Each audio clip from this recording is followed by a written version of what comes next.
Hi, in this video we're going to look at just freshening up your tubeless sealant. Many of us run tubeless setup now, which is great. Basically the sealant inside heals up any little holes and cuts and things that we get in the tyre.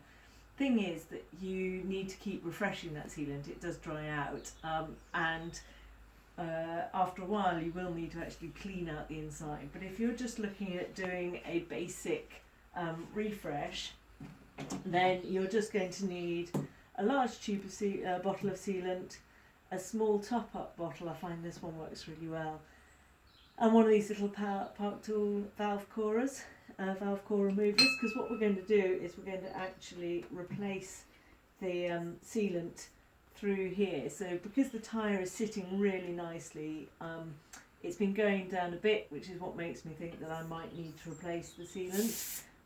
But other than that, it's sitting nicely on the rim, so I don't want to necessarily take the whole tyre off. So just let out the air, then cool. So there we are, we've let the air out. I'm now going to take the valve core remover and I'm going to put that on and just undo it like that.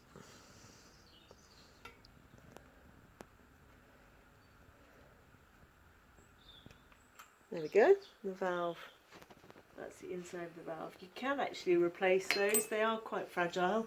Then we're going to take our sealant. I like stands, but you can use whatever you prefer. Shake it to activate it. Then we just fill up this little pot. Put some tissue down because it may go everywhere. And what they say is one pot of this is about right for a 27.5 wheel. If you've got a fat tyre, fat bike, if you've got a 29 wheel, you might want to use more. Then take the sealant, take the wheel, just tip it over and squeeze it in. Like that, and then just replace your valve core, which is literally just like that, and then we just pump up that tyre. When you're resetting a tubeless setup, I tend to pump the pressure up quite high.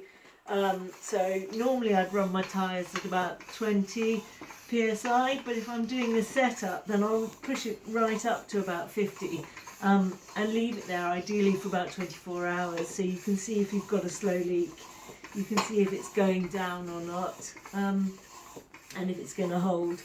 Sometimes with the tubeless setup as well, you just need to re-inflate it a couple of times to let all that sealant get where you want it. So we just shake it around like that.